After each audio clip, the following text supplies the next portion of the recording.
Mes frères bien-aimés, on entend souvent, et c'est juste, c'est l'intention qui compte.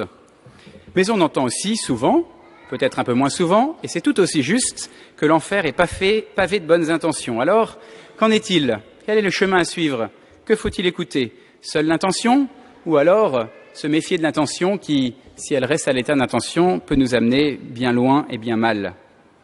Eh bien, dans l'évangile d'aujourd'hui, Jésus nous enseigne la réponse, l'équilibre à tenir entre, d'un côté, l'intériorité indispensable que nous devons avoir, c'est-à-dire une intention profonde qui doit orienter tous nos actes vers Dieu, vers l'amour de Dieu, et puis en même temps, avec ça, en parallèle, en plus, et lié à cette intention profonde, l'extériorité de ces mêmes actes, à savoir le fait de rendre concrets ces actes, de les poser effectivement, qu'ils ne restent pas à l'état d'intention. Jésus nous rappelle d'abord l'importance de l'intériorité, de l'intention. Méfiez-vous des faux prophètes qui viennent déguisés en brebis. Ce déguisement extérieur, c'est le déguisement de l'hypocrisie, qui va pratiquer extérieurement les œuvres, les commandements, mais sans que le cœur soit orienté vers Dieu. C'est le grand reproche que Jésus va faire aux pharisiens de manière si dure comme pour briser leur carapace, si parfait extérieurement, mais si pervertis intérieurement, parce que centrés sur eux-mêmes, centrés sur leur réussite, sur les compliments qu'ils attendent. Vous-même, dit Jésus, au dehors, vous offrez aux yeux des hommes l'apparence de juste, mais au dedans, vous êtes plein d'hypocrisie et d'iniquité. Et à un autre endroit, Jésus, plein de tristesse, va constater que le culte et l'application des lois par les pharisiens n'est qu'extérieur. Ce peuple m'honore des lèvres, mais leur cœur est loin de moi. Jésus reprenait une prophétie du prophète Isaïe et il l'appliquait encore aux pharisiens. Mais bien, chers frères, ce reproche vaut encore pour nous. Il doit résonner à nos oreilles. Nous avons toujours un pharisien qui sommeille en nous. Et nous sommes appelés à purifier notre intention profonde. La perfection de la vie chrétienne, ce n'est pas de pratiquer les commandements simplement, mais c'est de les pratiquer avec le cœur. Et qu'est-ce que c'est que les pratiquer avec le cœur? Eh bien, c'est les pratiquer pour faire plaisir à Dieu, pour montrer à Dieu notre amour, et non pas pour nous complaire en nous-mêmes, et encore moins pour paraître aux yeux des autres, pour paraître quelqu'un de bien. Et ce danger est réel. Il est réel. Ce regard de la société, de notre milieu social sur nous est tellement important à nos yeux que souvent on fait ces choses-là et on fait bien. Et on peut entendre dire « Oh, lui, c'est un bon chrétien ». Et voyez, méfions-nous de ça, parce que le bon chrétien, c'est certes celui qui fait les choses extérieures, mais qui les fait avec un cœur orienté vers Dieu. Et on peut être une coquille creuse à faire les choses sans les faire par amour. Oui, mes frères bien-aimés, l'intention compte, c'est l'intention qui compte d'abord, pas uniquement, mais d'abord, et nous devons orienter notre intention vers Dieu pour faire plaisir à Dieu. Comment? Eh bien, c'est extrêmement simple, c'est simplissime, mais il faut y penser, et il faut le dire, l'exprimer.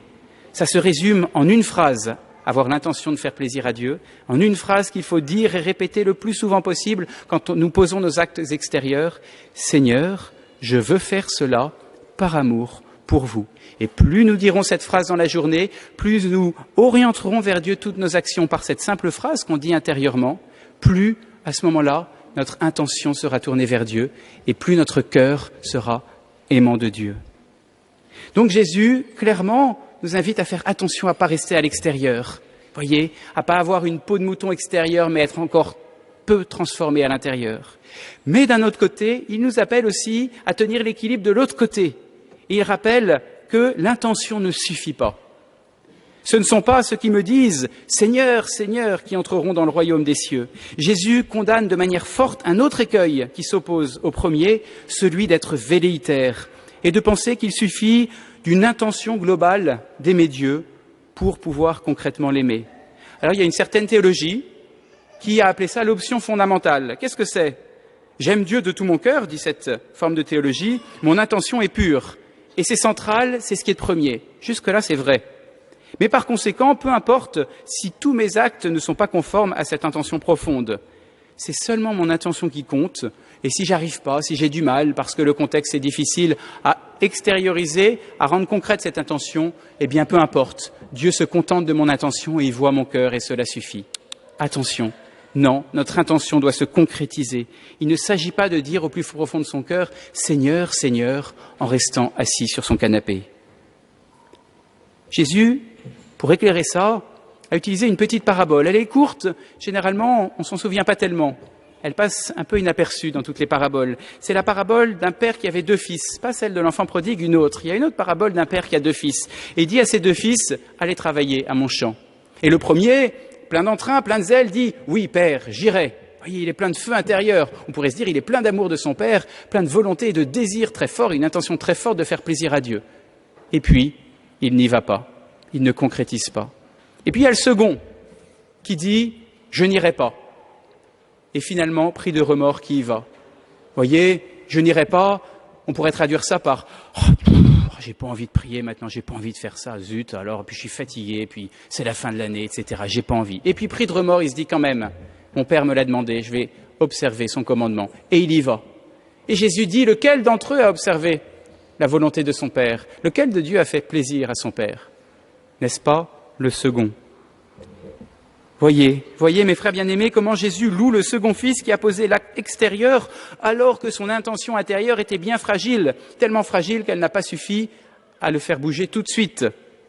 Pas de grand élan d'amour chez ce second fils, pas de zèle spécial pour faire plaisir à son père, une difficulté à obéir au commandement reçu. Et pourtant, c'est lui qui est présenté en modèle et non son frère plein d'entrain au début, mais sans persévérance.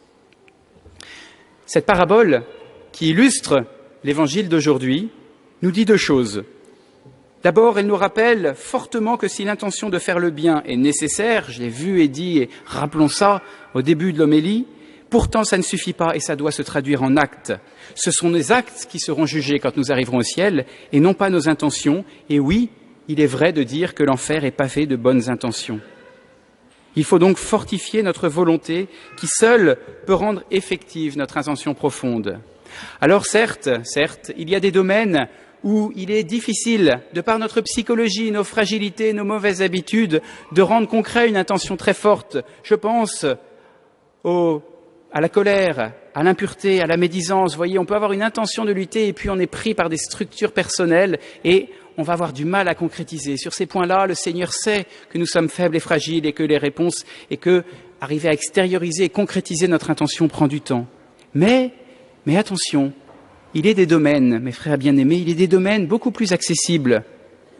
Et il est plus facile sur ces domaines-là de rendre concret notre désir et notre intention profonde. Et c'est sur cela qu'il faut progresser d'abord. Nous avons le désir de prier chaque jour, en cœur à cœur avec Dieu.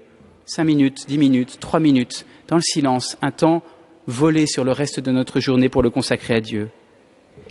Le désir est là, nous savons intimement que c'est nécessaire, mais le rendons-nous concret par un acte de volonté. Nous avons le désir d'entretenir l'unité de notre couple en prenant des moments pour parler, des moments de qualité. Nous savons que c'est important, nous avons le désir de le rendre effectif, mais le rendons-nous concret par un acte de volonté. Nous avons le désir intérieur, nous avons compris l'importance de donner un peu d'argent à un pauvre, d'appeler une personne isolée à qui ça ferait plaisir, de jouer avec son enfant gratuitement, alors qu'on aurait préféré lire un livre ou faire autre chose. On voit que c'est important, mais le rendons-nous concret. Voyez comme tout ça est à portée de main, à portée d'un acte de volonté. Il suffit d'être un peu plus fort dans notre volonté, de concrétiser notre désir. Mais cette petite parabole de Jésus nous dit aussi autre chose de très important. Elle nous dit que même si nous faisons quelque chose alors que le cœur n'y est pas, sans la gaieté intérieure, sans la légèreté intérieure et l'entrain intérieur de vouloir faire cette chose par amour de Dieu, même si le cœur n'y est pas forcément, mais qu'on le fait, cela fait effectivement plaisir à Dieu. Et voilà qu'il y a de quoi nous encourager. Aujourd'hui, mon Dieu, aujourd'hui, dans cette journée où je suis fatigué, je n'ai pas du tout envie de prier. Et les enfants m'ont énervé, et ça s'est mal passé au travail, etc., etc. Mais je le fais quand même, un peu par devoir peut-être, mais c'est un devoir d'amour à ce moment-là, parce que si je me mets à genoux, si je prends ce temps, alors effectivement je rends concret mon intention et je fais plaisir à Dieu. Je n'ai peut-être pas très envie de rendre ce service, j'avais programmé une journée de cette manière-là, et voilà qu'on me demande de faire ça. Eh bien, le cœur n'y est pas. Et intérieurement, je me dis peut-être, j'aurais 1000 fois préféré faire autre chose. Mais Seigneur, peut-être un peu du bout des lèvres, mais je le dis quand même, je vais le faire, ce service, par amour pour vous. Vous voyez, le cœur n'y est pas, mais je fais effectivement la chose. Je n'ai pas très envie d'être aimable avec cette personne au travail, avec mon conjoint, parce que je suis fatigué. Je n'ai pas envie d'être compatissant avec ce pauvre dans la rue, d'être patient avec mes enfants ou telle personne qui m'énerve. Et pourtant, même si intérieurement je bouillonne, je vais quand même faire l'effort de le faire. Et là, attention, mes frères bien-aimés, attention, ce n'est pas de l'hypocrisie. Ce n'est pas de l'hypocrisie. C'est rendre concret une intention profonde. Aimer Dieu dans le concret, même si le cœur n'y est pas. Dans tous ces cas-là, mes frères bien-aimés, eh bien, je suis le fils de la parabole, le second fils, et mes fruits montrent mon amour de Dieu. Je suis alors un arbre qui porte de bons fruits, même si le cœur est encore un peu instable.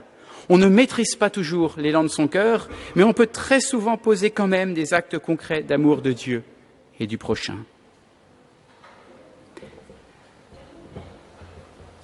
Seigneur, en ce dimanche, nous vous prions. Venez purifier notre intention et enlever toute forme d'hypocrisie extérieure ou mondaine. Et venez fortifier notre volonté pour poser des actes concrets de charité, pour vous faire plaisir en toutes choses. Amen. Au nom du Père et du Fils et du Saint-Esprit. Amen.